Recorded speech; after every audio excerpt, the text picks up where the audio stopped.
L'une des clés les plus importantes du royaume est le principe de la gestion. Notez cela, nous allons parler du principe de la gestion. La gestion est probablement l'élément le plus absent dans les églises. Le pasteur moyen de cette ville est diplômé d'un séminaire ou d'une école biblique, mais il n'a jamais suivi de cours sur la gestion. Pourtant, on lui a dit qu'il était prêt à commencer le ministère.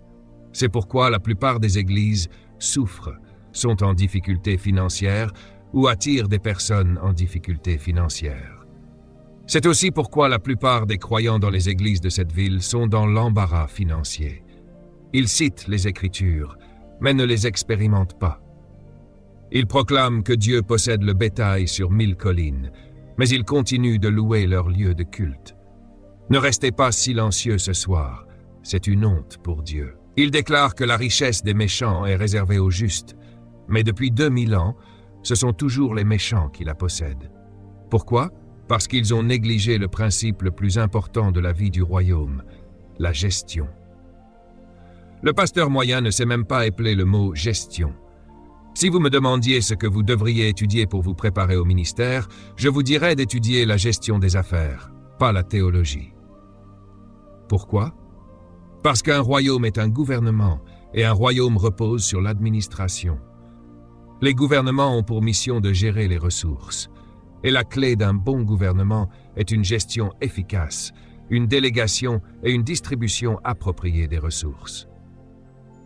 Les religieux, et vous en avez un devant vous en ce moment, ne regardez pas autour de vous, croient que Dieu fonctionne selon les émotions.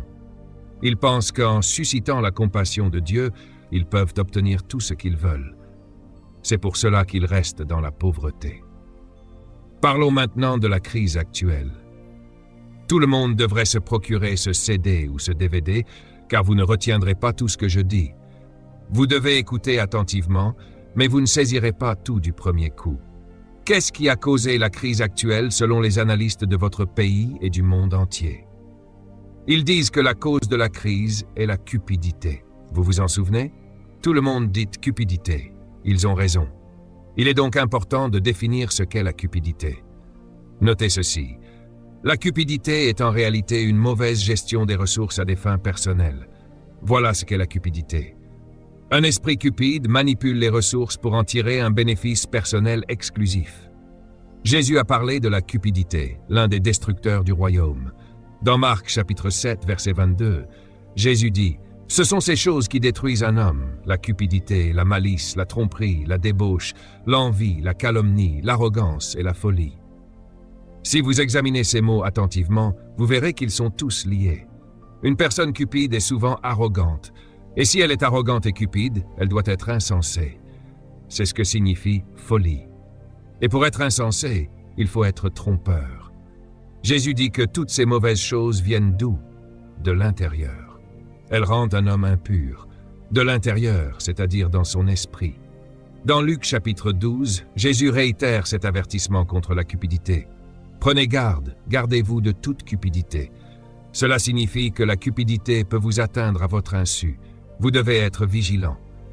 La cupidité est sournoise. Vous pourriez penser être saint et juste, alors qu'en réalité vous êtes simplement cupide. Pensez à Bernard Madoff. Sa cupidité lui a tout fait perdre. Tout ce qu'il croyait être sa vie a disparu. Et maintenant, sa vie se résume à une cellule de 12 pieds sur 8 pieds en béton. Est-ce là où vous voulez finir en courant après l'argent? Parlons maintenant des solutions. Parlons de la stratégie de domination de Dieu, car c'est la base pour devenir financièrement intelligent. Genèse chapitre 2, verset 4. Vous n'avez probablement jamais lu ce verset comme cela auparavant. Lisons-le à nouveau. À chaque fois que vous êtes en ma présence, je vous montre des versets que vous n'avez jamais remarqués. Lorsque l'Éternel Dieu fit la terre et les cieux, aucun arbuste des champs n'était encore sur la terre et aucune herbe des champs ne poussait encore. Pourquoi? Parce que l'Éternel Dieu n'avait pas fait pleuvoir sur la terre et parce qu'il n'y avait pas d'homme pour cultiver le sol. Ne passez pas trop vite sur ce verset. Il est puissant, car il parle de vous et de la terre. Nous avons ici un récit où Dieu crée les cieux et la terre, mais la terre était vide.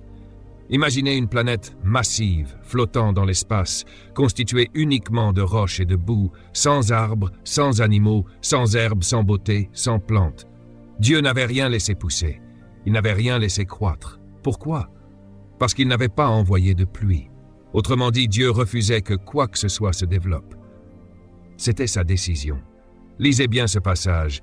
Dieu retenait la croissance. Il empêchait tout progrès, il freinait le développement. Il ne voulait pas que quoi que ce soit avance. Tout restait enfoui, sans vie, sans croissance. Pourquoi? Parce qu'il avait un problème. Quel était son problème? Regardez bien la dernière ligne. Il n'y avait pas d'homme pour travailler la terre. Dieu n'a pas permis à quoi que ce soit de croître ou de progresser parce qu'il n'y avait pas d'homme pour travailler la terre. Ce que vous voyez ici, c'est la motivation de Dieu pour la création de l'homme. Je vais le répéter. Dieu dit lui-même qu'il n'a pas permis à quoi que ce soit de croître, de se développer ou de progresser parce qu'il manquait quelque chose. Que lui manquait-il? Il l'a dit, il manquait un homme, une espèce qui travaillerait la terre. J'ai fait des recherches pour vous et j'ai découvert que le mot « travailler » utilisé par Dieu ici est le mot « eragon » qui signifie « gestion ». Choqué? Oui, vous l'êtes. Dieu dit « Je refuse de laisser quoi que ce soit croître parce que je n'ai pas de gestionnaire. » Ce verset a changé ma vie. J'étais adolescent quand je l'ai compris, alors que je me plaignais à Dieu de ma pauvreté. Je vivais sur une île où je vis toujours, de seulement 7 000 de large et 20 000 de long. Nous habitions dans une maison en bois posée sur 4 rochers, dormant sur un sol en bois sale avec un simple tapis. J'étais en colère contre Dieu parce que mes parents m'emmenaient à l'église chaque semaine, parfois 3 fois par semaine, et pourtant nous étions toujours pauvres. J'ai dit à Dieu, « Tu n'existes pas, tu ne peux pas exister. Tu aimes seulement les Blancs. » J'étais sérieux. J'avais 13 ans et j'étais en colère. J'ai rejeté tout ce qui concernait l'école du dimanche et la Bible, parce que cela ne fonctionnait pas. Mais Dieu m'a dit quelque chose que je n'ai jamais oublié. Je ne fais ni riche ni pauvre, je fais seulement des hommes. Certains deviennent riches, d'autres pauvres, selon la manière dont ils gèrent ce qu'ils ont. Cette révélation a changé ma vie. Puis, à 16 ans, j'ai trouvé ce verset dans la Bible. Dieu n'a pas permis à quoi que ce soit de croître, de germer ou de progresser parce qu'il manquait un gestionnaire pour gérer la terre. Alors pourquoi Dieu vous a-t-il créé? Pas pour organiser des cultes, chanter dans une chorale, être placeur, prédicateur, pasteur, apôtre ou diacre. Il voulait un gestionnaire. Je sais, vous pouvez me lapider si vous voulez, mais je vous donne le message le plus important que vous ayez jamais entendu. C'est pourquoi vous luttez financièrement. Vous êtes un mauvais gestionnaire. Respirez profondément. Dieu dit, je n'autorise pas la croissance tant que je n'ai pas de gestionnaire. En fait, Dieu arrête la croissance là où il n'y a pas de bon gestionnaire. Allons plus loin. Ce verset, dans la première section de la Bible, nous révèle la mission première de l'homme. Il nous dit que la motivation principale de Dieu pour créer l'homme était de lui faire dominer la terre. Nous le savons depuis le chapitre 1er. Mais il voulait que cela se fasse par la gestion des ressources. Dieu ne vous a pas créé parce qu'il avait besoin de chanteurs ou de prédicateurs. Des gens me demandent souvent, comment avez-vous bâti une organisation qui touche plus de 100 pays alors que vous avez commencé avec seulement 7 personnes dans votre appartement? Je leur réponds, ce n'est pas parce que j'ai étudié la théologie, mais parce que j'ai un master en gestion d'entreprise. Je dirige une organisation comme une entreprise. Pourquoi? Parce que je travaille selon les principes du royaume. Votre mission première est que Dieu avait besoin d'un gestionnaire. Écrivez ceci. Le but divin de l'humanité est d'étendre la culture du ciel sur la terre, et cela exige une bonne gestion. Ainsi, la stratégie divine de Dieu était que l'humanité domine la terre par le travail. Tout le monde dit « travail ». Il n'y avait pas d'homme pour travailler. Imaginez, le Créateur a été retenu parce qu'il n'avait pas de gestionnaire. Ce passage nous apprend plusieurs choses essentielles. 1. Dieu protège ses ressources de la mauvaise gestion. 2. Dieu retient ses ressources en cas de mauvaise gestion. 3. Dieu empêche la croissance là où il y a une mauvaise gestion. 4. Dieu ne répondra jamais à la prière d'une personne qui est un mauvais gestionnaire. Je vais le formuler autrement. J'ai conclu que la clé principale du royaume sur la terre, donnée par Dieu à l'humanité, est la gestion. Dites-le, gestion. Encore une fois, gestion. Je sais que certains d'entre vous ont du mal avec moi en ce moment, parce que vous êtes tellement religieux que vous n'avez jamais entendu ce mot dans une réunion d'église. Et c'est pourquoi vous avez perdu votre maison, pourquoi vous travaillez toujours pour quelqu'un d'autre, pourquoi vous ne pouvez pas payer vos factures. Vous n'avez jamais entendu ce mot à l'église, et pourtant il apparaît dès le premier chapitre de la Bible. La religion est un destructeur. Elle vous enlève ce dont vous avez le plus besoin, la gestion. Laissez-moi vous dire quelque chose, la gestion demande du travail, et la religion vous rend paresseux. C'est pourquoi les chrétiens préfèrent les miracles à la gestion. La Bible dit que Dieu n'a pas permis à quoi que ce soit de pousser ou de progresser parce qu'il n'y avait pas d'homme pour cultiver la terre. Ce que vous voyez ici, c'est la motivation de Dieu pour la création de l'homme. Je viens de vous donner quelque chose que vous devriez noter. Je vais le répéter. Dieu lui-même dit qu'il n'a rien laissé croître, se développer ou progresser parce qu'il manquait quelque chose.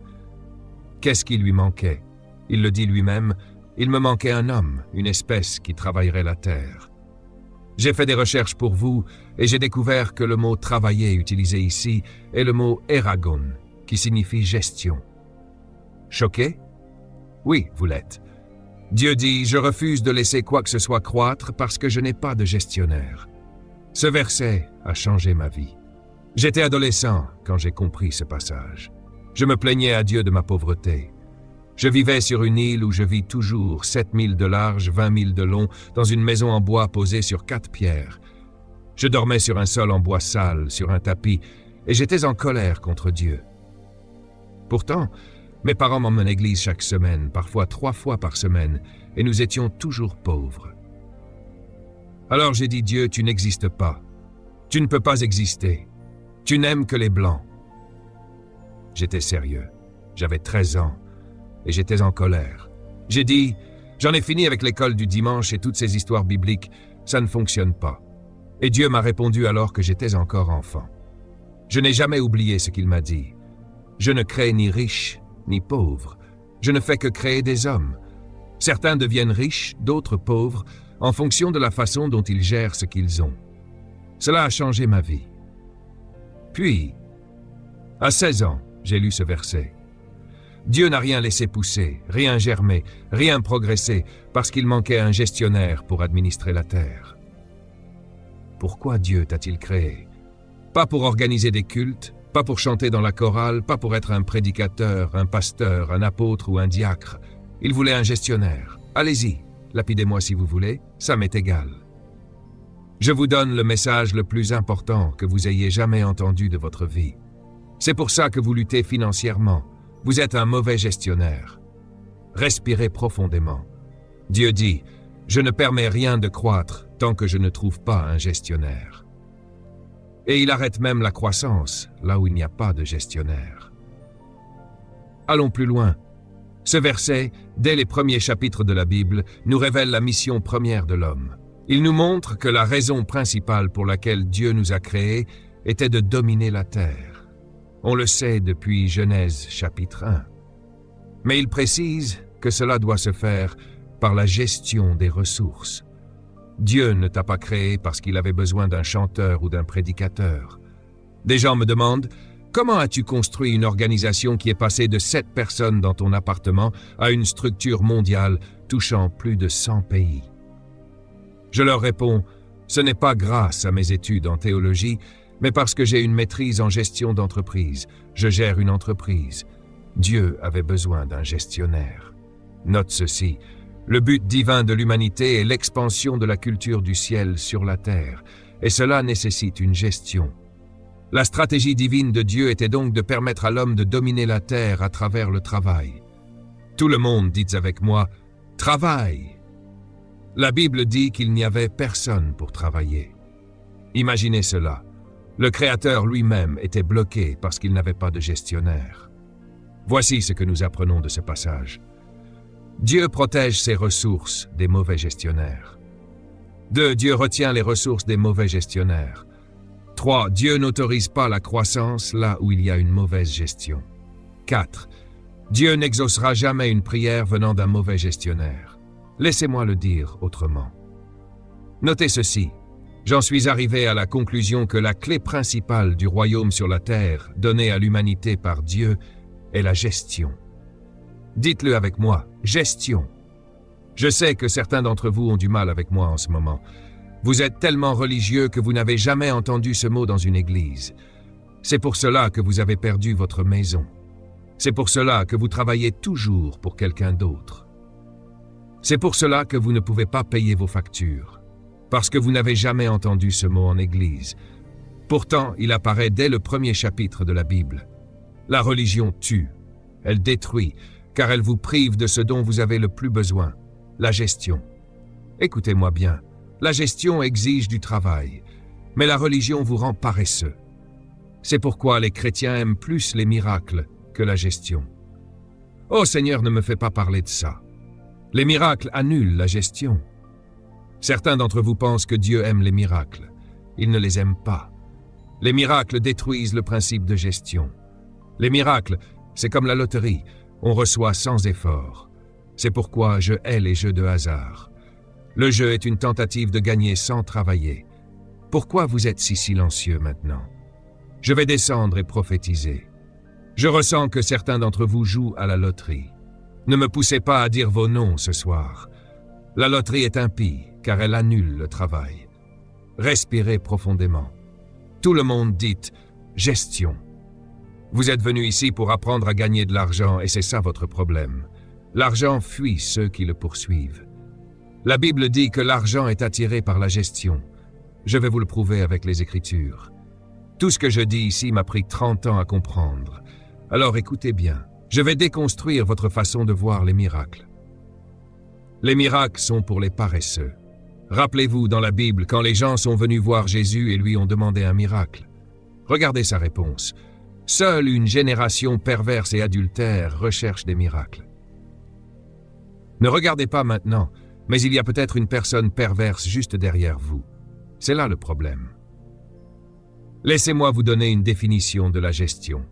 Écrivez ceci. La gestion est l'utilisation efficace, efficiente, correcte et opportune des biens et ressources d'autrui en vue du but pour lequel ils ont été confiés, avec l'objectif de produire une valeur ajoutée pour le propriétaire. Achetez ce CD et écoutez-le 10 fois si nécessaire. La gestion signifie que vous ne possédez pas ce que vous utilisez. La gestion signifie aussi que quand vous rendez ce qui vous a été confié, cela doit être meilleur qu'avant. Dieu dit « Je ne laisserai rien croître tant que je ne trouverai pas quelqu'un capable d'ajouter de la valeur à ce que je vais créer. » Dieu ne répondra jamais à une prière qui dépasse votre capacité de gestion. Vous priez pour 1000 $, mais hier, il vous a donné 100 $ et vous n'avez même pas pu en donner 10 en dîmes. Vous priez pour une grande maison, mais vous ne prenez même pas soin de celle que vous louez. Vous priez pour $1 million, mais vous ne savez pas gérer 500 $. Dieu n'est pas stupide. Oh, respire profondément, s'il te plaît. C'est une mauvaise gestion. Écris ceci. Économiser signifie obtenir le maximum avec le minimum. Tu as des vêtements dans ton placard que tu ne portes pas, et ils sont là depuis 10 ans. Tu as pris trop de poids, ils ne t'iront plus jamais. Et tu me dis que tu n'as pas d'argent? Respire profondément. D'accord, ça devient plus facile. Économiser signifie ajouter de la valeur à ton don. Je vais le formuler ainsi. La prière exaucée est régulée par ta capacité à gérer. Dieu ne te donnera jamais ce pour quoi tu pries. Il régulera sa réponse en fonction de ce que tu peux gérer. Il observe ta gestion pour voir si tu es capable de gérer ce que tu demandes. Ne prie jamais au-delà de ta capacité de gestion. L'argent est facile à obtenir. L'argent est censé venir à toi. Donc, s'il continue de s'éloigner de toi, il te dit quelque chose. Tu ne sais pas gérer. Je suis sérieux à ce sujet. Laisse-moi te montrer quelques écritures, car Dieu ne tolère pas le gaspillage. Et c'est là le problème de la plupart d'entre nous. Nous ne gérons pas, nous gaspillons. Je vais te dire ceci. La raison pour laquelle Dieu a institué la dîme, c'est que la dîme n'a rien à voir avec donner de l'argent à Dieu. Puis-je le répéter pour l'enregistrement? La dîme n'a rien à voir avec donner de l'argent à Dieu. Dieu n'a besoin de rien venant de toi. Tu ne peux même pas donner quoi que ce soit à Dieu, car tout sur la terre lui appartient déjà. Il n'a besoin de rien de nous. Donc si Dieu met en place quelque chose, ce n'est pas parce qu'il en a besoin. La dîme et l'offrande sont le programme de formation à la gestion que Dieu a conçu pour l'humanité. C'est tellement important. Dieu n'a pas besoin d'un centime de notre part, et pourtant, il nous dit que 10% de tout lui appartient. Nous ne pensons qu'à l'argent, et c'est là notre problème. Si tu as 10 paires de chaussures, l'une d'elles ne t'appartient pas.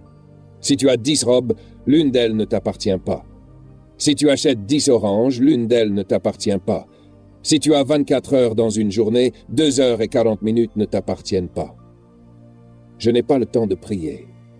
De quoi parles-tu? Tu as 2 heures et 40 minutes qui ne t'appartiennent pas. Tu es un voleur. Chaque jour, si tu n'utilises pas ces 2 heures et 40 minutes pour les desseins de Dieu. Tu es un voleur fatigué, endormi sur le temps de Dieu. Tu passes 2, 4, 8 heures devant la télévision et tu ne donnes pas à Dieu les 2 heures et 40 minutes qui lui appartiennent. 10%.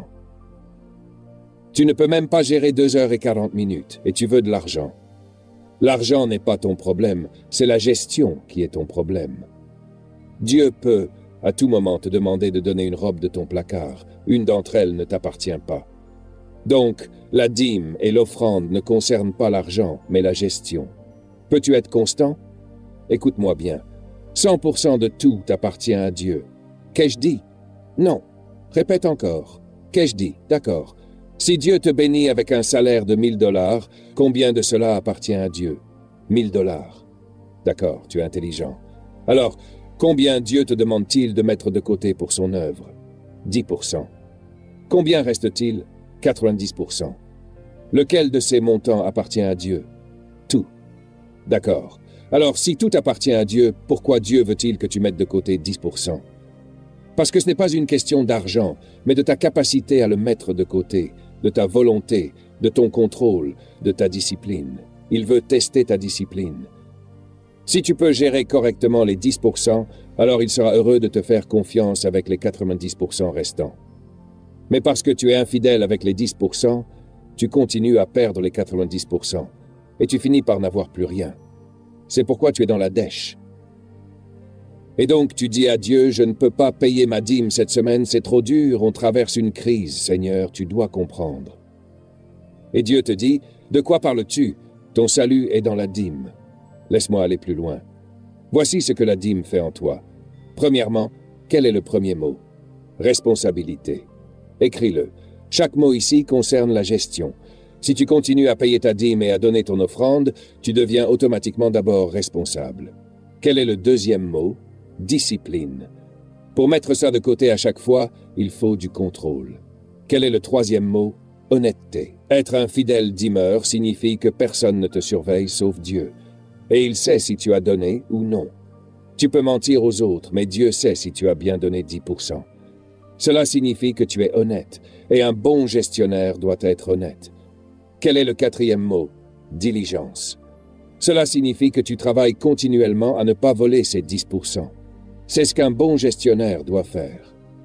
Quel est le prochain mot? Oh mon Dieu, c'est ça le problème avec les gestionnaires. Ils sont infidèles, et il faut être fidèle pour donner la dîme. Quel est le dernier mot? La fiabilité. Pour que tu puisses gérer une dîme, Dieu doit te faire confiance, à chaque fois. Je viens de te donner les caractéristiques d'un gestionnaire. Ils sont responsables, honnêtes, diligents, fidèles et dignes de confiance. Un jour, Jésus a montré une gestion de haut niveau. Il avait 5000 personnes dans un champ, toutes affamées. On dit, sans compter les femmes et les enfants. Donc il devait y avoir environ 12 000 personnes. Et il s'apprêtait à distribuer des ressources. Je veux que tu le regardes à l'œuvre, d'accord? Marc, chapitre 6, verset 40. Ils s'assirent par groupes de 100 et de 50. C'est de l'administration et de l'organisation. Puis il prit les 5 pains et les 2 poissons. C'étaient les ressources. Il leva les yeux vers celui à qui elles appartenaient. Il le remercia de le laisser les utiliser. C'est de l'appréciation. Cela signifie qu'elles ne lui appartenaient pas. C'était la propriété de quelqu'un d'autre. Il les rompit, puis il les donna à ses disciples, et eux les donnèrent aux gens. C'est de la délégation, de la gestion et encore de la délégation. Regarde-le bien. Il divisa aussi les 2 poissons entre tous, et ils mangèrent tous et furent rassasiés. C'est du service à la clientèle. Applaudissez Dieu pour ce bon service à la clientèle. Ils furent tous rassasiés. Maintenant, regarde bien sa gestion. Il dit à ses disciples de ramasser chaque miette. Mesdames et messieurs, imaginez 12 000 personnes dans un champ ouvert, en train de casser du pain et des morceaux de poisson. Comment diable vas-tu retrouver des miettes de pain et des morceaux d'arêtes de poisson dans l'herbe? Mais il dit, ramassez chaque miette. Dans l'évangile de Matthieu, il est même précisé, et il leur dit, ramassez chaque miette et apportez-les-moi. Je ne veux rien gaspiller. Ce pays est construit sur une culture du gaspillage, et cela existe aussi dans l'Église. Vous, qui allez directement au buffet après le service, et que faites-vous au buffet? Vous savez très bien que l'assiette est trop petite pour tout ce que vous voulez y mettre. Alors vous la remplissez jusqu'à ras-bord, vous vous asseyez, et la moitié reste sur la table. Vous êtes de mauvais gestionnaires. Et Dieu prend des notes, Cheryl. Vous gaspillez la nourriture. C'est pas drôle. Il leur a fait ramasser les miettes, non pas parce que les miettes étaient importantes, mais à cause de la leçon qu'il leur enseignait. Ne gaspillez rien. Quand nous avons commencé notre ministère, nous avions un bâtiment un peu plus petit que celui-ci. Je prêchais comme si je parlais à 1 million de personnes. Nous avions une seule caméra placée au centre. Et nous nettoyions tout. Nous prenions soin de nos enceintes, de notre matériel. Je leur disais, ceci est la propriété de Dieu. Pas de papier qui traîne dans les toilettes. Je disais, ne demandez rien en retour. Si vous trouvez un problème, réglez-le. Pourquoi? Parce que Dieu nous regarde. Et si nous ne pouvons pas bien gérer ce petit bâtiment qui ne nous appartient même pas, il ne nous confiera jamais le nôtre. Et c'est dans ce petit bâtiment que nous avons lancé notre émission de télévision nationale. Nous avons transformé la scène en plateau TV. Nous n'avions qu'une seule caméra, alors nous la déplacions pour filmer sous différents angles et créer plusieurs plans. Nous avons exploité chaque centimètre d'espace et notre émission est devenue la plus regardée du pays pendant 10 ans. Quand les gens venaient voir où elle était tournée, ils étaient sous le choc. « C'est ici que vous tournez l'émission? »« Oui, monsieur. » « Nous pensions que vous aviez un grand studio. »« Non, nous avons un grand esprit. » Applaudissez Dieu pour cette gestion. Je me souviens quand notre Premier ministre est venu en tant qu'invité sur notre émission, il a dû se rendre dans un petit centre commercial. Tous les policiers et les gardes du corps l'accompagnaient. Et quand il est entré, il a dit « Frère Mills, c'est ici? »« Oui, monsieur, c'est ici, le studio. » Je pensais que vous aviez un grand espace. J'ai un grand esprit. Il m'a dit « Vous gérez bien. » Et c'était le chef de mon pays, assis dans ce petit bâtiment sur notre plateau, interviewé par moi pendant 1 heure. Et cette émission est devenue l'émission la plus regardée de l'histoire du pays. Tout cela grâce à la gestion d'un petit espace. Aujourd'hui, nous avons construit le plus grand lieu de rassemblement du pays. Nous en sommes propriétaires. Nous possédons tout un bloc de terrain. Nous avons 57 hectares en bord de mer. Car celui qui est fidèle dans les biens d'autrui, Dieu lui donnera les siens. À l'église Grace, faites comme si cet endroit vous appartenait. Dieu vous regarde. Il voit comment vous garez vos voitures sur les parkings des autres. Il voit comment vous traitez les toilettes et le papier qui traîne. Il voit comment les enfants écrivent sur les murs. Il voit tout. Peuvent-ils gérer de plus grandes choses? Dieu observe. Peuvent-ils gérer les grandes bénédictions, la gestion? Il leur a fait ramasser chaque miette. Retenez bien ceci sur la gestion. Tout le monde notez ceci. La gestion, c'est simplement la diligence avec les ressources. Dit autrement, Proverbe chapitre 13, verset 2, « L'homme de bien laisse un héritage aux enfants de ses enfants. » Mais la deuxième partie est la seule que vous citez. Vous ne lisez jamais la première partie. L'homme de bien laisse un héritage à qui? À ses petits-enfants. Et la richesse du pécheur est réservée pour le juste. Voyez, ces deux idées sont liées. Un homme bon, tout le monde dit un homme bon. Si tu es un homme bon, certaines choses doivent se voir dans ta vie. Oh, je ressens l'envie de rester ici 2 jours de plus, parce que nous devons parler de ça. C'est ce qui va vous sauver en temps de crise. Un homme bon n'a pas de crise. Un homme bon a tellement de richesses qu'il en a assez pour ses petits-enfants. Laissez-moi le dire lentement. Un homme bon a tellement qu'il a déjà de quoi pour ses petits-enfants qui ne sont même pas encore nés. Et c'est cet homme-là que Dieu bénit avec ce que les pécheurs ont accumulé. Pouvons-nous rester ici encore quelques minutes? Restons ici encore quelques minutes. Un homme bon laisse un héritage à ses enfants et aux enfants de ses enfants. Une voiture n'est pas un héritage, car elle ne durera pas jusqu'à ce que les petits-enfants soient en vie. Ne me dites donc pas que vous avez acheté une voiture pour votre petit enfant. Les vêtements s'usent chaque jour, ils ne peuvent pas être un héritage. Le seul héritage que la Bible enseigne comme un héritage générationnel, c'est l'immobilier. Notez cela rapidement. C'est l'immobilier. Dieu n'a jamais donné à Adam des chaussures, des vêtements, une maison, de la nourriture, un bureau ou une chaise. Il lui a donné un bien immobilier. Dieu n'a jamais promis à Abraham de la nourriture, des vêtements, des troupeaux ou du bétail. Il lui a donné un bien immobilier, un pays. Dieu n'a jamais donné à Isaac de la nourriture ou des vêtements. Il lui a promis un bien immobilier. Dieu n'a jamais donné à Moïse de la nourriture ou des vêtements. Il lui a promis un bien immobilier. Dieu n'a jamais donné à Jacob de la nourriture ou des vêtements. Il lui a dit, « J'ai un pays pour toi ». C'est pourquoi on l'appelle immobilier, real estate. C'est le seul bien qui soit réel.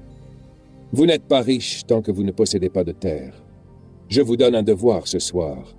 Quand je reviendrai l'année prochaine, je veux voir une preuve que vous avez déposé un acompte sur un terrain. M'écoutez-vous? C'est ça, la vraie richesse. Laissez-moi citer Jésus, car certains d'entre vous sont tellement spirituels que vous en devenez inutiles. Pas vous, mais la personne assise derrière vous. Je ne parle pas de vous, d'accord? Jésus a dit « Heureux ceux qui ont faim et soif de justice, car ils seront rassasiés. » Matthieu chapitre 5. Il a aussi dit « Heureux les débonnaires, car ils hériteront du ciel. » C'est ce que vous prêchez? Ce n'est pas ce qu'il a dit. Il a dit « Heureux les débonnaires, car ils hériteront de la terre. » Écrivez ce mot « doux » ou « humble », mic. Dites-le à voix haute.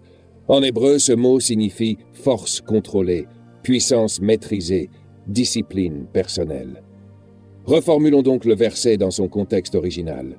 Heureux ceux qui se contrôlent, qui se disciplinent, qui ne dépensent pas leur argent dans des vêtements et des voitures qu'ils ne peuvent pas se permettre, qui apportent leur propre repas au lieu de l'acheter à l'extérieur. Oh oui, je sais que vous n'aimez pas ce genre de message. Heureux ceux qui ont le contrôle de soi, qui ne sortent pas chaque soir, qui ne gaspillent pas leur argent en vêtements de marque coûteux. Heureux ceux qui se maîtrisent, qui épargnent leur argent et placent un acompte sur une propriété, car ils hériteront de la terre. C'est pourquoi vous êtes toujours en difficulté financière. Vous mangez trop de nourriture que vous ne pouvez pas vous permettre. Il y a un livre que je vous recommande, The Automatic Millionaire. Allez à la librairie, achetez-le, lisez-le en 3 semaines, puis appelez-moi. J'ai fait lire ce livre à mon fils et à ma fille, car il décrit exactement ce que j'ai fait dans ma vie. Quand ma femme et moi nous sommes mariés, nous n'avions pas d'argent. En sortant de l'université, nous étions fauchés. Mais j'ai décidé d'être un homme bon, comme Dieu le demande. Les parents de ma femme nous ont dit « Vous pouvez rester chez nous aussi longtemps que nécessaire. » J'ai accepté. Nous avons vécu dans une seule chambre chez mes beaux-parents pendant 4 ans. Pourquoi? Parce que nous voulions économiser notre argent. Nous n'avions rien à prouver à personne. Nous avions une vision. Nous avons économisé notre argent et acheté une propriété dans un emplacement fantastique, dont la valeur ne cesse d'augmenter. Nous avons construit notre propre maison avec notre propre argent pendant que nous vivions chez mes beaux-parents. Aujourd'hui, nous avons une maison de plus de 1,2 million de dollars, entièrement payée. 3 voitures entièrement payées. Nous possédons des biens immobiliers d'une valeur de 2 millions de dollars, entièrement payés. Et vous êtes toujours fauchés. parce que vous êtes trop fier pour vivre chez votre belle-mère. Non, c'est une question de discipline. Parfois, Dieu envoie des crises pour vous ramener aux leçons que vous avez ratées. Je dois retourner vivre chez ma mère. Dieu dit, oui, tu as raté cette leçon, retourne apprendre comment économiser de l'argent. Arrêtez de rivaliser avec des gens qui n'en valent pas la peine. Les Jones vivent à crédit. Alors oubliez les Jones ce soir et suivez le plan de Dieu. Dites avec moi, gestion. Vous avez une entreprise? Quand l'argent rentre, ne le dépensez pas pour vous-même. Réinvestissez-le dans l'entreprise. Faites-la grandir, gérez-la bien. Pourquoi? Parce que si vous êtes discipliné, vous récolterez plus tard. Au fait, j'ai 32 diapositives pour cet enseignement. Nous sommes à la 4e. Je suis en retard. Écoutez maintenant. Laissez-moi relire ce verset. La version King James dit « La richesse des méchants est réservée aux justes ». La version Nouvelle Internationale dit « La richesse du pécheur est stockée pour les justes ». La traduction Phillips dit « La richesse contrôle les méchants, mais elle était destinée aux justes ». D'accord, laissez-moi vous dire ce qu'ils disent tous. C'est incroyable. Dieu dit à son peuple « Hey, devinez quoi? Les méchants ont tout votre argent. » Maintenant, laissez-moi vous dire, ce n'est pas drôle. Vous ne devriez pas citer ce verset comme une sorte de fierté. Vous devriez avoir honte de ce verset. Ne le citez jamais à nouveau. Ce verset est une marque de disgrâce pour vous en tant que croyant. Vous ne devriez jamais en être fier. Dieu dit, les méchants ont votre argent. Vous ne devriez pas citer cela. Vous devriez en avoir honte. Laissez-moi le dire autrement. Dieu sait qui a votre argent. Les méchants. Et pourtant, vous ne posez jamais cette question à Dieu. C'est une question que j'ai posée à Dieu il y a des années. « Seigneur, s'il m'appartient, comment l'ont-ils obtenu ?» Dieu m'a répondu, « Je le leur ai donné. » C'est ainsi que je sais qu'il a. J'ai demandé pourquoi. Il a dit parce qu'ils sont de meilleurs gestionnaires que vous. Vous parlez trop en langue, vous chantez trop dans la chorale, vous criez trop. Écoutez-moi bien. Dieu ne donne pas l'argent aux adorateurs, il le donne aux gestionnaires. C'est pourquoi vous êtes employés par des gens impies. Non, cela n'a pas de sens. Vous êtes fils et filles de Dieu, et pourtant vous travaillez pour un pécheur. Il y a quelque chose qui ne va pas. Il y a un problème avec cela. Cela signifie que vous devez étudier ce qui se passe ici. Si des gens qui aiment Dieu doivent être payés par un pécheur, quelque chose ne va pas. Pourquoi ne possédez-vous pas l'entreprise? Pourquoi ne sont-ils pas en train de travailler pour vous? Prenez une grande inspiration. Vous voulez de l'argent, hein? L'argent est facile. Dieu sait qui l'a. Il vous dit même qui l'a. Et il vous dit à qui appartiennent leurs richesses. Je crois que la pire chose qui soit entrée dans le corps de Christ est cette étrange doctrine de l'argent vient à moi. Laissez-moi vous dire quelque chose. Vous ne vous tenez pas au milieu de votre vie en disant « Argent, viens à moi ». Je ne suis pas en train d'attaquer qui que ce soit, mais vous devez faire attention à ces doctrines. Je le réclame. C'est pourquoi vous êtes toujours fauchés. Vous réclamez depuis 1992, et pourtant vous ne possédez toujours pas de maison. Vous n'avez toujours pas de voiture. Vous prenez le bus et vous continuez à réclamer. Combien de temps cela va-t-il vous prendre pour comprendre? Tout le monde dit gestion. Dites Seigneur, apprends-moi à gérer, s'il te plaît. Dieu donne aux méchants non pas parce qu'ils sont saints, mais parce qu'ils sont de bons gestionnaires. Il retient l'argent des mauvais gestionnaires. Laissez-moi vous lire ce verset. Lisez à voix haute, s'il vous plaît. Proverbe chapitre 10, verset 4. Les mains paresseuses appauvrissent un homme, mais les mains diligentes apportent la richesse. Diligent signifie gestionnaire. Un autre verset intéressant, Proverbe chapitre 12, verset 27. L'homme paresseux ne rôtit pas son gibier, mais l'homme diligent valorise ses possessions. Cela signifie qu'il prend soin de ce qu'il possède et le maximise. Proverbe chapitre 13, verset 4. L'âme du paresseux désire et n'a rien, mais l'âme du diligent sera pleinement satisfaite. Vous désirez et vous convoitez, mais vous n'obtenez rien. Tout l'argent de la terre est encore là. Alors quand on vous dit qu'il y a une crise financière, ne les croyez pas. L'argent est juste caché. Il est allé se cacher.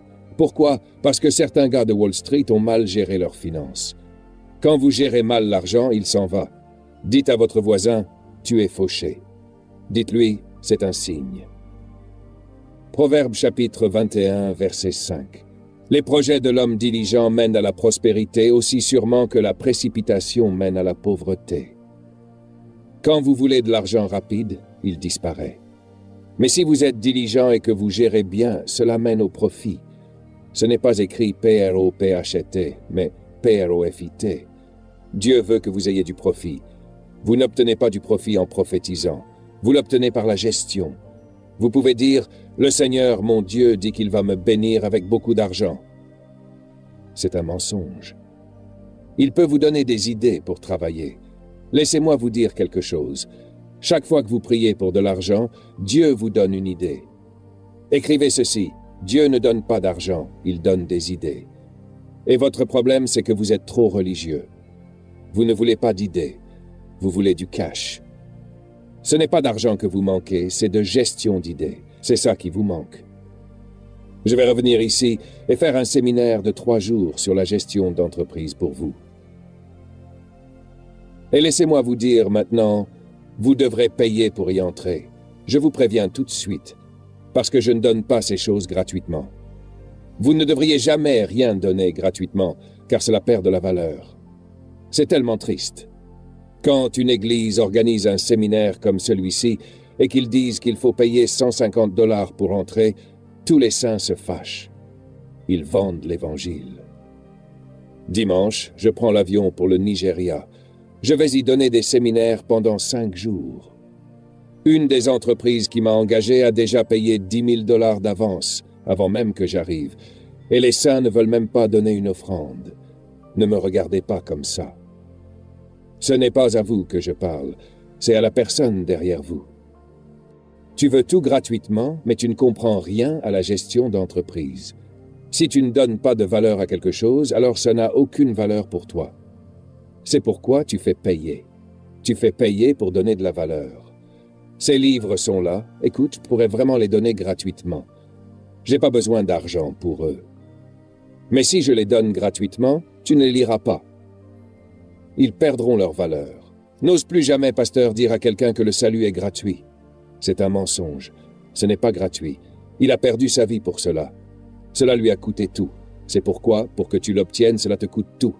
Cela te prend ta vie. C'est pas gratuit. Parlons-en encore une fois. L'argent. Tout le monde parle d'argent. Tu as remarqué que chaque fois que tu dis argent, tu souris à la fin? Dis-le encore. Argent. Argent. Lisons quelque chose à propos de l'argent. Proverbe chapitre 13, verset 11. Lis l'argent mal acquis diminue, mais celui qui amasse peu à peu le fait croître. Relisons encore, l'argent mal acquis diminue. C'est la loterie, mais celui qui amasse peu à peu le fait croître. C'est dans ta Bible.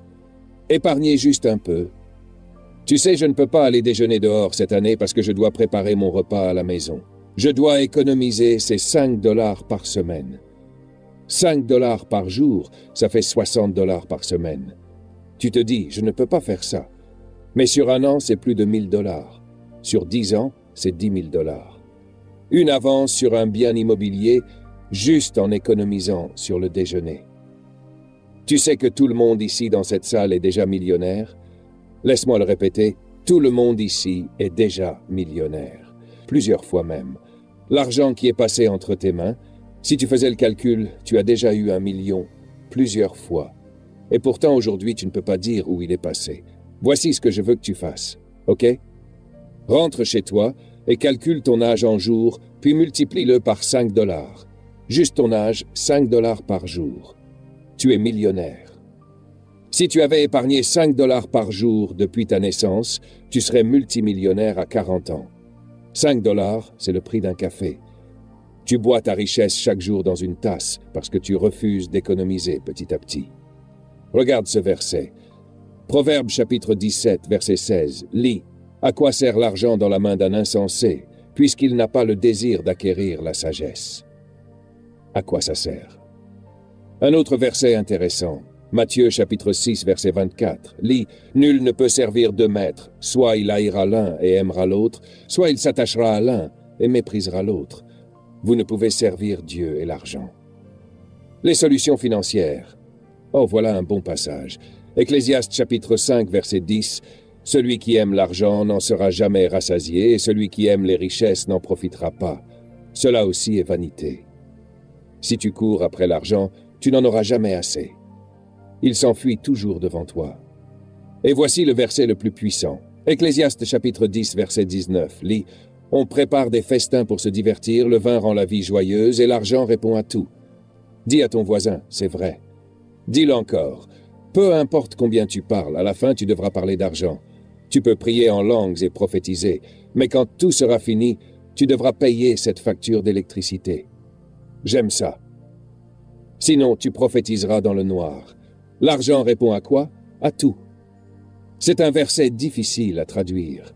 Le mot « répondre » peut aussi signifier « expliquer ». L'argent explique tout. C'est incroyable. Par exemple, si tu vois quelqu'un qui a des problèmes dans un domaine de sa vie, selon la Bible, cela remonte toujours à sa gestion de l'argent.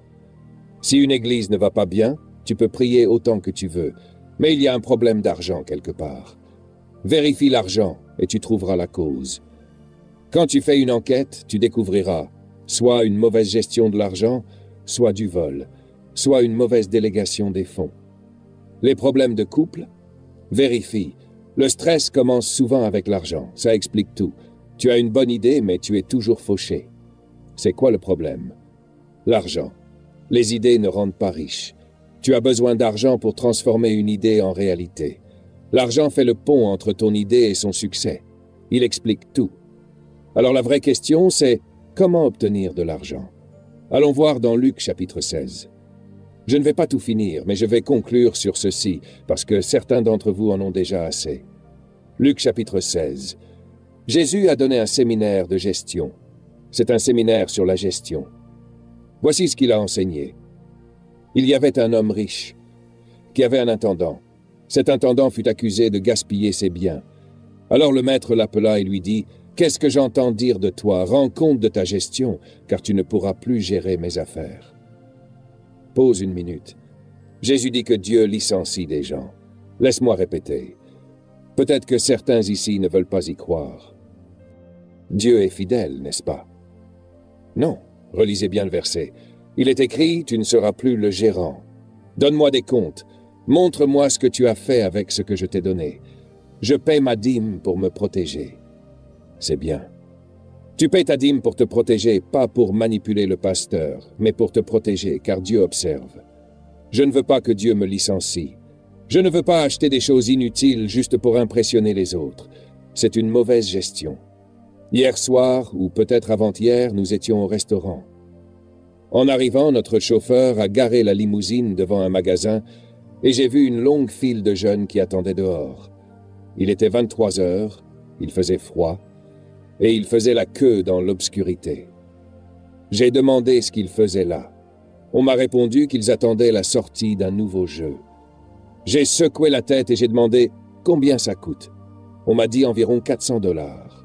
J'ai répondu « Mais y a-t-il une crise en Amérique ?» Ces gens ont besoin de révélations. Le magasin n'ouvrait qu'à 7 heures du matin et ils attendaient toute la nuit. J'ai dit « Oh mon Dieu, ces personnes sont parmi les plus pauvres que j'ai jamais vues. Donne-moi des comptes, dit Dieu. Qu'as-tu fait de mes biens ?» Puis quelque chose s'est produit.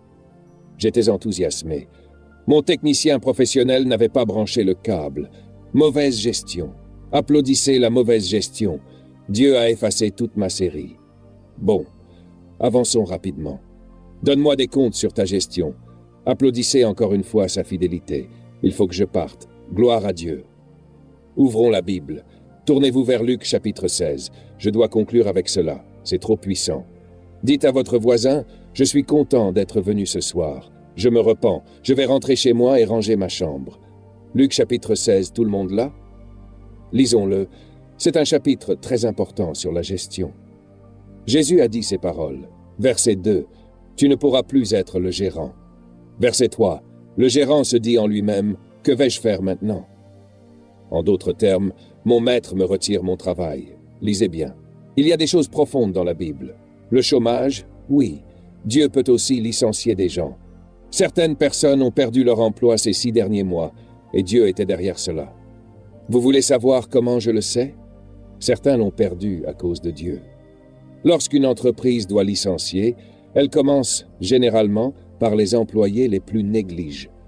Ceux qui sont paresseux, qui arrivent en retard, prennent des pauses déjeuner de 2 heures, rentrent chez eux avant l'heure, passent du temps à boire du café, lire le journal au lieu de travailler. Ce sont eux qui sont licenciés en premier. C'est ce qu'on appelle la mauvaise gestion. Il y a même des entreprises qui se réjouissent des crises car elles leur donnent enfin une raison de se débarrasser de certains employés qu'elles voulaient déjà renvoyer depuis longtemps. Écoutez bien ce que dit ce gérant. « Mon maître me retire mon emploi. Je ne suis pas assez fort pour creuser. » Autrement dit, j'avais un travail de bureau, et maintenant, je dois aller travailler ailleurs, et je ne suis pas préparé à cela. Il faut réajuster ses compétences à cause d'une mauvaise gestion. Il ajoute « J'ai honte de mendier ». La fierté. Maintenant, il doit retourner chez sa mère pour demander à vivre chez elle. Il doit emprunter de l'argent à des amis pour joindre les deux bouts. Mais ce n'est pas la faute du diable, c'est la mauvaise gestion.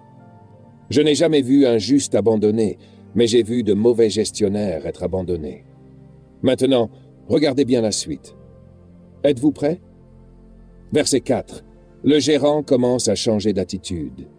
Il dit « Je sais ce que je vais faire pour que, lorsqu'on me retirera ma gestion, des gens m'accueillent chez eux. » Il décide donc d'appeler chaque personne qui doit de l'argent à son maître et de récupérer les fonds pour lui. Il commence enfin à faire ce qu'il était censé faire depuis le début.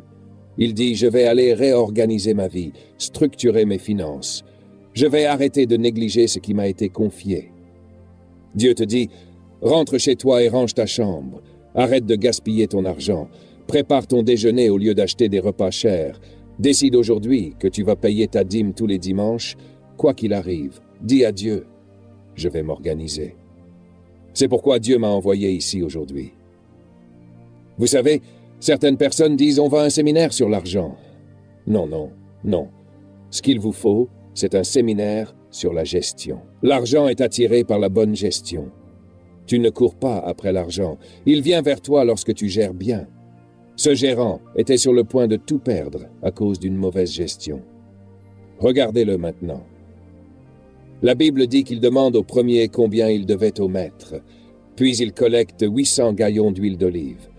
Le gérant lui dit « D'accord, prends la facture, assieds-toi rapidement et fais-en 400. » Autrement dit, il négocie maintenant pour récupérer l'argent de l'homme. C'est une bonne gestion. C'est Jésus qui raconte cette histoire ici. Je parle de Jésus-Christ. Il raconte une histoire. C'est un séminaire sur la gestion. Il ne parle pas de parler en langue, ni de tomber sous l'onction du Saint-Esprit. C'est de la gestion. Tout un chapitre sur la gestion. J'adore ça. Puis il demande au second, « Combien dois-tu au maître ?» Il répond, « 1000 boisseaux de blé. » Il lui dit alors, « D'accord, prends ta facture et fais-en 800 boisseaux. Donne-moi juste l'argent, mon ami. » Et le maître a félicité ce gérant malhonnête. Pourquoi? Parce qu'il s'est corrigé lui-même. Il a agi avec prudence. Le mot « prudent » ici n'est pas un mot négatif, il signifie « sage ». Oh, j'ai envie de crier tout seul maintenant. Écrivez le mot « sagesse ». Le mot « sagesse » est différent du mot « connaissance ». Il y a 3 mots qui devraient régir votre vie. 1. Sagesse. 2. Connaissance. 3. Intelligence. Écrivez-les. La connaissance, c'est l'information. Écrivez cela. L'intelligence, c'est la compréhension. Écrivez cela. Mais la sagesse, c'est l'application. Écrivez cela aussi. Vous pouvez avoir la connaissance et l'intelligence sans la sagesse. Or, seule la sagesse fonctionne. C'est pourquoi la Bible dit « Acquiert la sagesse par-dessus tout ». Pourquoi? Parce que la sagesse est plus importante que la connaissance et l'intelligence. Vous pouvez avoir la connaissance et la compréhension, mais si vous n'avez pas la sagesse, cela ne sert à rien. La sagesse, c'est quoi? L'application. Si vous n'appliquez pas ce que vous savez, cela ne vous profite pas. Ainsi, Jésus dit que ce gérant avait cette connaissance depuis toujours. Mais il l'applique enfin. Il commence à gérer. La phrase suivante est celle sur laquelle j'ai envie de crier. Jésus parle maintenant. Il dit « Les enfants de ce siècle sont plus avisés que les enfants de lumière. » Qu'est-ce que la sagesse? L'application. Il dit que les gens du monde, les méchants, ont compris quelque chose. Vous avez l'information et la compréhension, mais eux, ils appliquent. Vous en parlez? Eux le font. Vous prophétisez, eux font des profits. Il dit, il y a un problème ici. Vous priez, eux travaillent. Le monde est plus sage que mon propre peuple, dit Jésus. Ils appliquent ce que j'ai enseigné à mon peuple. Ils se lèvent à 6 heures du matin, vous à 8h45, en vous précipitant pour aller au travail. Ils quittent leur bureau à 23 heures. Vous voulez rentrer regarder la télé. Alors Dieu leur donne. Ils sont prêts à gérer. Moi, je n'ai pas d'heure de travail fixe, c'est pourquoi je suis libre de dettes. Je gagne de l'argent pendant que vous dormez. Parce que vous êtes peut-être un peu paresseux. La Bible dit un peu de sommeil, un peu d'assoupissement, et la pauvreté te surprendra comme un voleur. Écoute-moi, mon fils. Si tu as un emploi de 9h à 17h, tu es pauvre. Parce qu'un salaire, c'est l'estimation de ta valeur par quelqu'un d'autre. Écoutez-moi bien. Les emplois, c'est bien. J'en ai eu beaucoup. Mais ton emploi n'est pas ton travail. Ton emploi, c'est ce qu'on te paie pour faire. Ton travail, c'est ce pourquoi tu es né. Tu ne prospéreras jamais grâce à ton emploi, car quelqu'un d'autre contrôle ta valeur. Cela signifie quoi? Tu ne grandiras jamais de 9h à 17h, car on contrôle ce que tu fais. Le seul moment qui t'appartient, c'est après 17h. Et c'est à ce moment-là que tu dois grandir. C'est pendant ton temps libre que tu deviens riche. Tu m'écoutes? De 9h à 17h, tu es employé. De 17h à minuit, tu es déployé. Et si tu es déployé, tu ne seras jamais au chômage. Il faut plus d'efforts après 17h pour être déployé. C'est de la gestion. Quand on vous dit d'acheter ces livres, laissez-moi vous dire pourquoi vous ne les achetez pas. Parce que vous ne voulez pas lire. Il faut trop de discipline pour éteindre cette télé. Cette télé, c'est votre pauvreté. Pourquoi ne pas faire de cette année une année de transformation? Pourquoi ne pas faire un changement ce soir et dire « Cette année, ma maison devient une université ». Ce n'est plus un centre de divertissement, c'est un centre de croissance et de développement. Cette maison, écoutez bien, vous êtes uniquement ce que vous avez fait de vous-même. Les enfants de ce monde, dit Jésus, sont plus sages que mon propre peuple. Ils ont la lumière, mais ne l'appliquent pas. Ne comprennent-ils pas que celui qui applique mes principes de gestion, je dois lui donner la richesse? Et si les méchants les appliquent, je dois leur donner aussi. Vous ne me croyez pas? D'accord, lisons le verset suivant. Il dit, c'est pourquoi je vous le dis, allez et faites-vous des amis parmi les gens du monde.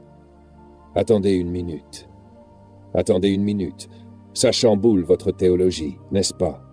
Ne vous mêlez pas à eux, ne les touchez pas. Mais Dieu dit, allez-vous en faire des amis. Pourquoi? Parce qu'ils ont votre argent. Découvrez ce qu'ils font pour l'obtenir. Je suis saint, saint et fauché. Il dit, regardez, lisez la Bible, faites-vous des amis parmi eux et utilisez les richesses du monde pour vous faire des amis. Oui, vous allez vous en sortir, mon ami. C'est pour ça que vous êtes ici ce soir. Changez votre façon de penser. Si quelqu'un dans votre ville réussit, ne soyez pas jaloux. Prenez rendez-vous. Quelle instruction! Cela va à l'encontre de tout ce qu'on vous a enseigné dans le pentecôtisme. Ne vous mêlez pas aux méchants. Dieu dit, allez vous mêler à eux. Ils font quelque chose que vous devez apprendre. Que font-ils? Il nous le dit dans la phrase suivante, afin que lorsqu'il vous manquera, on vous reçoive dans les tabernacles éternels. Il veut que vous ayez de la richesse maintenant et de la richesse plus tard. Regardez le verset suivant. Celui qui est fidèle dans les petites choses l'est aussi dans les grandes, et celui qui est injuste dans les petites choses l'est aussi dans les grandes. Si donc vous n'avez pas été fidèle dans les richesses injustes, qui vous confiera les vraies richesses? Et si vous n'avez pas été fidèle dans ce qui appartient à autrui, qui vous donnera ce qui est à vous? La gestion. Dernière partie, nul serviteur ne peut servir deux maîtres. Je suis heureux que vous soyez là ce soir. Prenez une grande inspiration. Il dit, si vous ne pouvez pas gérer peu, vous ferez la même chose avec beaucoup. Si vous ne pouvez pas être digne de confiance avec peu, qui vous confiera beaucoup? Écoutez bien ces paroles. Ne manquez pas cela. En d'autres termes, beaucoup est attiré par peu. Il dit, vous ne demandez pas beaucoup plus. Vous gérez d'abord peu, puis beaucoup vient. Donc, si vous gérez efficacement le peu, le beaucoup est attiré par cette gestion efficace. C'est puissant. Je vous l'ai dit, vous êtes prêts maintenant. Si vous ne pouvez pas gérer ce qui appartient aux autres, comme ce lieu ici, qui vous donnera le reste. J'ai rencontré des gens qui prient pour avoir une voiture, mais qui roulent à moto. Et leur moto est sale. Pourquoi Dieu leur donnerait-il une voiture alors qu'ils ne peuvent même pas garder une moto propre? Vous demandez beaucoup sans gérer le peu. Vous êtes dans l'appartement de quelqu'un, une prise ne fonctionne pas, un luminaire est cassé, et vous vous énervez. Dieu vous observe. Voyons comment tu répares cela. Traitez-le comme si c'était le vôtre. Gérez ce qui appartient aux autres. C'est pour cela que Dieu vous donne d'abord un emploi. Êtes-vous capable d'arriver à l'heure dans l'entreprise de quelqu'un d'autre? Je veux mon propre business. Dieu dit, non, non. D'abord, gérez le business de quelqu'un d'autre, puis je vous donnerai le vôtre. Tous les emplois que j'ai eus veulent encore me revoir. 30 ans plus tard, ils me disent, quand vous voulez revenir, votre poste est toujours là. Ils se souviennent, vous étiez notre meilleur employé en 1975. Toujours ponctuel, jamais à perdre du temps, jamais à lire la Bible au travail, toujours efficace. On a besoin de plus de gens comme vous. Si vous gérez peu, Dieu vous fera régner sur beaucoup. Je veux vous montrer une dernière chose, si vous me le permettez. Mais je ne pense pas que vous soyez prêts. Voyons voir.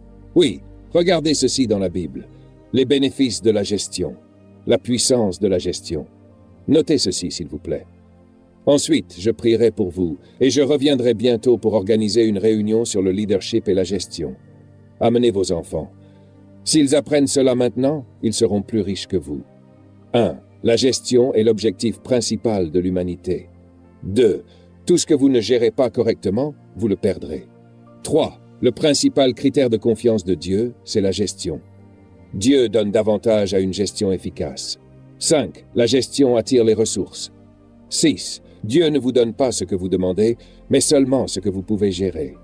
Argent, ressources, personnes, produits, infrastructures, équipements. Savez-vous qui va bénéficier de cette crise en ce moment? Ceux qui ont bien géré, ceux qui ont mis de l'argent de côté. Ils vont acheter toutes les maisons saisies. Les saisies sont une bénédiction pour ceux qui savent gérer. Ils vont racheter des entreprises. Ce n'est pas une crise pour eux, c'est une moisson. Parce qu'ils ont bien géré pendant des années. Un jour, le Seigneur m'a dit, « Ce qui t'arrive révèle si tu es un bon gestionnaire ou un mauvais. » Les moments difficiles révèlent toujours si vous avez bien géré ou mal géré. On peut faire semblant pendant longtemps, jusqu'à ce que les temps deviennent durs. Alors, on voit qui était un bon gestionnaire et qui était un mauvais. Cela coûte cher.